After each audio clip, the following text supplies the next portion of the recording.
ನಮಸ್ಕಾರ. ಶ್ರೀ ವಿಶ್ವಾವಸು ಸಂವತ್ಸರ ತಮಗೆಲ್ರಿಗೂ ಶುಭವಾಗಲಿ. ಆರೋಗ್ಯ ಅಂತಂದ್ರೆ ರೋಗ ಇಲ್ಲದೆ ಇರೋದು ಆರೋಗ್ಯ ಅಲ್ಲ. ಆರೋಗ್ಯ ಅಂತಂದ್ರೆ ಆರನ್ನ ಯೋಗ್ಯವಾಗಿ ಇಟ್ಕೊಳ್ಳೋದು. ಯಾವ ಆರನ್ನ ಯೋಗ್ಯವಾಗಿ ಇಟ್ಕೊಳ್ಳೋದು? ಕಾಮ, ಕ್ರೋಧ, ಲೋಭ, ಮೋಹ, ಮದ, ಮತ್ಸರ. ಈ ಆರನ್ನ ಯಾರು ಯೋಗ್ಯವಾಗಿ ಇಟ್ಕೊಳ್ತಾರಲ್ಲ ಅವರ ಆರೋಗ್ಯ ತಾನಾಗೆ ಚೆನ್ನಾಗಿರುತ್ತೆ. ಆಧುನಿಕ ಅರಿಷಡ್ವರ್ಗಗಳು ಅಂತಂದ್ರೆ ಮನಸ್ಸನ್ನ ಕೆಡಿಸುವಂತಹ ಸಿಟ್ಟು, ಸೊಕ್ಕು, ಸೇಡು, ಶರೀರವನ್ನ ಕೆಡಿಸುವಂತ ಉಪ್ಪು, ಸಕ್ಕರೆ ಮತ್ತೆ ಮೈದಾ. ಇವುಗಳನ್ನ ದೂರ ಇಟ್ಬಿಟ್ರೆ ನಮ್ಮ ಆರೋಗ್ಯ ಚೆನ್ನಾಗಿರುತ್ತೆ. ಈಗ ವರ್ಲ್ಡ್ ಹೆಲ್ತ್ ಆರ್ಗನೈಸೇಷನ್ ಅಂದ್ರೆ ವಿಶ್ವ ಆರೋಗ್ಯ ಸಂಸ್ಥೆಯ ಪ್ರಕಾರ ಆರೋಗ್ಯ ಅಂತಂದ್ರೆ ಆರ್ಥಿಕವಾಗಿ, ಸಾಮಾಜಿಕವಾಗಿ ಫಲಕಾರಿ ಜೀವನ ನಡೆಸುವಂತದ್ದು.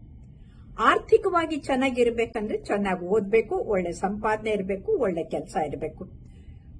ಸಾಮಾಜಿಕವಾಗಿ ಫಲಕಾರಿ ಜೀವನ ನಡೆಸೋದಂದ್ರೆ ಕೇವಲ ತಮಗಾಗಿ ಹಣವನ್ನ ಶೇಖರಣೆ ಮಾಡದೇನೆ ಸಮಾಜದ ಹಿತಕ್ಕಾಗಿ ಕೊಡುವಂತ ಕೈ ಆದ್ರೆ ಅದು ಸಾಮಾಜಿಕವಾಗಿ ಹಿತವಾಗಿರುತ್ತೆ.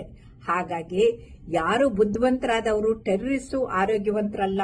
ಶರೀರವನ್ನ ಗಟ್ಟಿ ಮಾಡಿಕೊಂಡು ಸಿಕ್ಸ್ ಪ್ಯಾಕ್ ಮಾಡಿಕೊಂಡು ಜೈಲಿಗೆ ಹೋಗೋರು, ಅತ್ಯಾಚಾರ ಅನಾಚಾರ ಮಾಡೋರು ಆರೋಗ್ಯವಂತರಲ್ಲ.